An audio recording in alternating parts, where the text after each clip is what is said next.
लोकसभा चुनाव की तारीखों का ऐलान आज दोपहर 3 बजे प्रेस कॉन्फ्रेंस में शेड्यूल जारी करेगा चुनाव आयोग। 10 अप्रैल से 21 मई के बीच 7 से 8 चरणों में होगा मतदान। इलेक्शन के लिए चुनाव आयोग ने की पूरी तैयारी। चुनावी तैयारियों की मुख्य चुनाव आयुक्त और 2 नवनियुक्त चुनाव आयुक्तों ने की समीक्षा बैठक। 2 चुनाव आयुक्तों की नियुक्ति के बाद पहली बैठक में चुनाव की तारीखें हुई फाइनल। चुनाव तारीखों के ऐलान के साथ ही देश भर में आचार संहिता लागू हो जाएगी। आचार संहिता लागू होने के बाद सरकार के सामान्य कामकाज में महत्वपूर्ण बदलाव आ जाएगा। सूत्रों के मुताबिक लोकसभा चुनाव के साथ विधानसभा चुनावों की तारीखों के ऐलान की संभावना। ओडिशा, सिक्किम, अरुणाचल प्रदेश समेत जम्मू कश्मीर में हो सकते हैं विधानसभा चुनाव। लोकसभा चुनाव से पहले हरियाणा के सरकारी कर्मचारियों को सरकार ने दिया तोहफा। महंगाई भत्ता 4% बढ़ाया। हरियाणा में महंगाई भत्ता 46% बढ़कर अब 50% हुआ। 1 जनवरी 2024 से मिलेगा बढ़े हुए महंगाई भत्ते का फायदा। छत्तीसगढ़ में भी सरकारी कर्मचारियों के लिए खुशखबरी। महंगाई भत्ते में 4% की बढ़ोतरी। छत्तीसगढ़ के करीब 5 लाख कर्मचारियों और पेंशनर को होगा फायदा। 1 मार्च 2024 से मिलेगा बढ़े हुए महंगाई भत्ते का लाभ।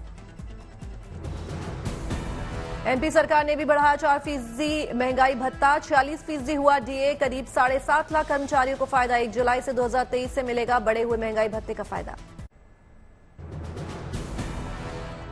लोकसभा चुनाव से पहले बिहार के सरकारी कर्मचारियों को होली का गिफ्ट। बिहार सरकार ने महंगाई से राहत देते हुए 4% डीए में इजाफा। 46 से 50% हुआ डीए। आम चुनाव की तारीखों के ऐलान से पहले केंद्र का बड़ा फैसला। बड़ी संख्या में केंद्रीय मंत्रालयों में संयुक्त सचिवों की नियुक्ति। लोकसभा चुनाव की तैयारियों को लेकर झारखंड के डीजीपी ने की समीक्षा बैठक। राज्य में सभी चेकपोस्ट को एक्टिव करने, अवैध हथियार, अवैध शराब अपराधियों पर अंकुश लगाने के दिए निर्देश। आम चुनाव से पहले जम्मू कश्मीर के अनुसूचित जनजाति समुदाय के लिए गुड न्यूज। प्रशासनिक परिषद की बैठक में एसटी के लिए अलग से 10% कोटे को दी मंजूरी। लोकसभा चुनाव और ओडिशा चुनाव की सुरक्षा पर बोली सीआरपीएफ आईजी अर्चना शिवहरे। कहा राज्य में अर्धसैनिक बलों की 75 कंपनियां, सीआरपीएफ की 35 कंपनियां, बीएसएफ की 25 कंपनियां और सीआईएसएफ की 5 कंपनियां तैनात। जेकेएनसी के उपाध्यक्ष अमर अब्दुल्ला ने कहा हमें चुनाव आयोग से नहीं कोई उम्मीद। लोकतंत्र को लाने के लिए अपने मिशन में ईसी को निभानी चाहिए अपनी भूमिका। आम चुनाव की तारीखों के ऐलान को लेकर बोले यूपी कांग्रेस प्रमुख अजय राय। कहा यूपी में चुनाव को लेकर पूरी पार्टी तैयार। जीतेगा इंडिया गठबंधन। लोकसभा चुनाव की तारीखों को लेकर बोले टीएमसी नेता कुणाल घोष। कहा हम चाहते हैं कि चुनाव एक चरण में हो, एक से अधिक फेज के चुनाव की जरूरत नहीं।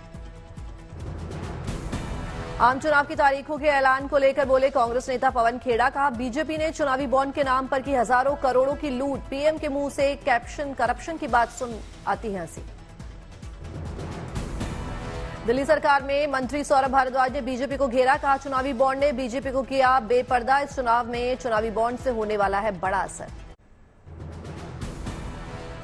प्रधानमंत्री नरेंद्र मोदी के दक्षिण भारत दौरे का दूसरा दिन। तेलंगाना और कर्नाटक में पीएम मोदी की रैलियां और जनसभाएं। कांग्रेस अध्यक्ष मल्लिकार्जुन खड़गे के गढ़ में गरजेंगे प्रधानमंत्री मोदी। कलबुर्गी से बीजेपी के लिए पीएम शुरू करेंगे चुनावी अभियान की शुरुआत। करीब 12 बजे तेलंगाना के नगर कुलनूल में पीएम करेंगे रैली। जनसभा के दौरान बीजेपी के सफल 10 साल में किए गए कार्यों को जनता के सामने रखेंगे प्रधानमंत्री मोदी। दोपहर करीब 2:15 पर पीएम जाएंगे कर्नाटक के गुलबर्गा। एक सार्वजनिक बैठक को संबोधित करेंगे पीएम। कल आंध्र प्रदेश के गुंटूर में टीडीपी, बीजेपी और जनसेना की साझा रैली को संबोधित करेंगे प्रधानमंत्री मोदी। एनडीए में टीडीपी के शामिल होने के बाद पहली जनसभा। चुनावी तारीखों के ऐलान से पहले देश की जनता को पीएम मोदी ने लिखा पत्र। 10 साल के साथ का जिक्र। विकसित भारत के निर्माण के लिए सीएम ने मांगे सुझाव। पीएम मोदी देश में आए सकारात्मक बदलाव को बताया सरकार की उपलब्धि। कहा गरीबों, किसानों, युवाओं और महिलाओं के जीवन स्तर को सुधारने और सशक्त बनाने का किया गया काम। प्रधानमंत्री मोदी ने लिखा ईमानदारी से किए गए प्रयासों के सार्थक परिणाम हमारे सामने। पीएम आवास योजना के तहत घर, पानी, बिजली, गैस, आयुष्मान भारत योजना तहत इलाज की हुई व्यवस्था।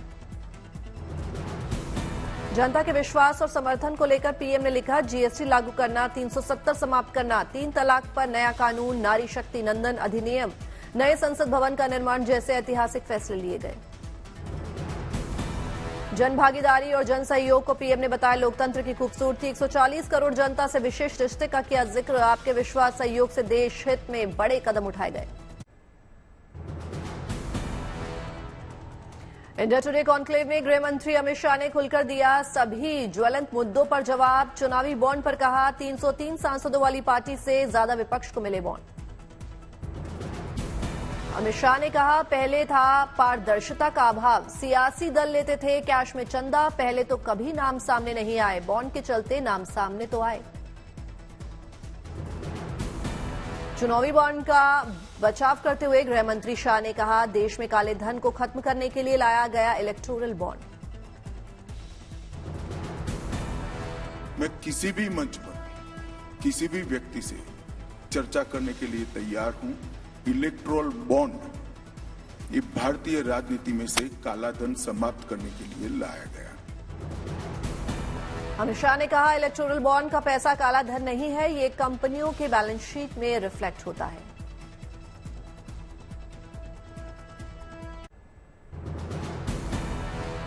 वन नेशन वन इलेक्शन से जुड़े सवाल पर अमित शाह ने कहा, वन नेशन वन इलेक्शन कब होगा वो देश की जनता तय करेगी।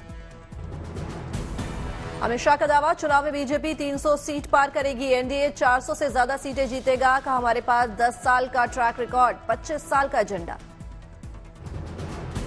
हमारे पास 10 साल का ट्रैक रिकॉर्ड है और अगले 25 साल का एजेंडा है।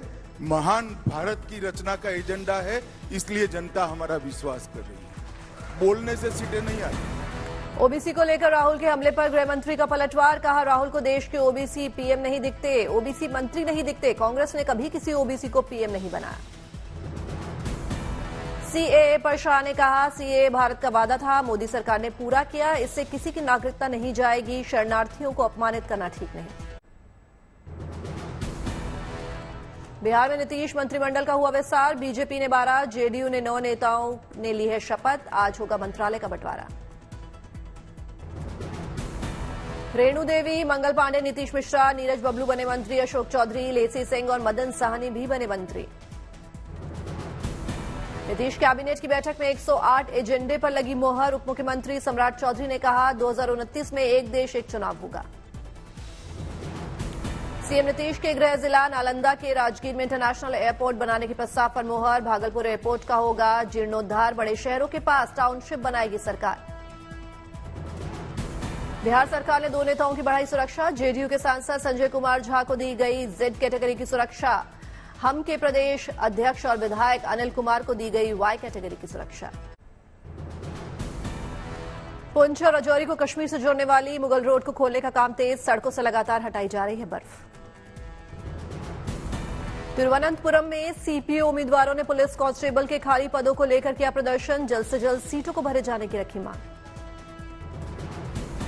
लोकसभा चुनाव 2024 के ऐलान से पहले मुंबई पुलिस ने शहर में किया फ्लैग मार्च, लोगों को अफवाहों पर ध्यान नहीं देने की कही हिदायत। केरल के कन्नूर में यूडीएफ ने नागरिकता संशोधन कानून के खिलाफ किया विरोध प्रदर्शन, कानून के विरोध में की नारेबाजी। क्रिकेटर उमेश यादव अपनी पत्नी के साथ महाकाल मंदिर दर्शन करने पहुंचे, भस्म आरती में हुए शामिल।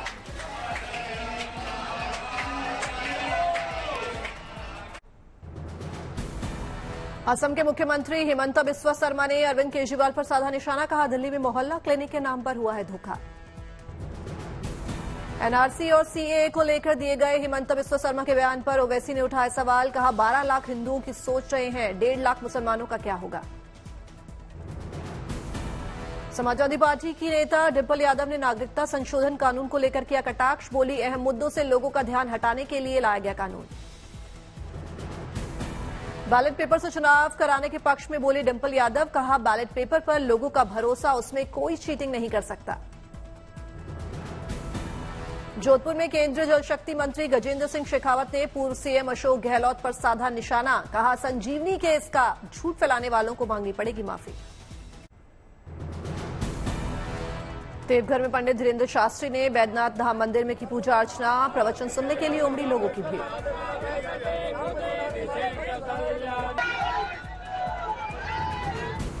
बॉलीवुड स्टार सोनाक्षी सिन्हा ने बस्ती के मालवीय रोड पे ज्वेलर शोरूम का किया उद्घाटन, स्टेज पर किया डांस। शिमला में मुख्यमंत्री सुक्खू ने भीमा काली मंदिर में की पूजा अर्चना, कई विकास परियोजनाओं का भी लिया हिस्सा। तेलंगाना के एलबी स्टेडियम में मुख्यमंत्री रेवंत रेड्डी ने इफ्तार पार्टी में लिया हिस्सा। एआईएम प्रमुख ओवैसी दिन ओवैसी भी रहे मौजूद। सूरत में ही बिहाइंड शी कार्यक्रम का हुआ आयोजन, सफल जोड़ियों को किया गया सम्मानित। अयोध्या से राम भक्तों के लिए गुड न्यूज, रामनवमी के दिन पूरे दिन रामलला के दर्शन कर सकेंगे श्रद्धालु, 24 घंटे खुला रहेगा राम मंदिर। रामनवमी को लेकर श्रद्धालुओं में खासा उत्साह, दर्शन करने वाले भक्तों के लिए हो रहे हैं खास इंतजाम, श्रद्धालुओं के लिए तैयार हो रहे हैं प्रसाद के पैकेट। अयोध्या राम मंदिर में क्राउड मैनेजमेंट के लिए बनाया गया खास प्लान, श्रद्धालुओं की सुविधा के लिए पीने के पानी के साथ शेड की रहेगी सुविधा। उज्जैन में शिप्रा तट पर होली मिलन समारोह में दिखी लोक संस्कृति की झलक, लोक कलाकारों ने मन को मोहने वाली शैली में दी नृत्य प्रस्तुति, अनूठे अंदाज में गाए गए होली के गीत।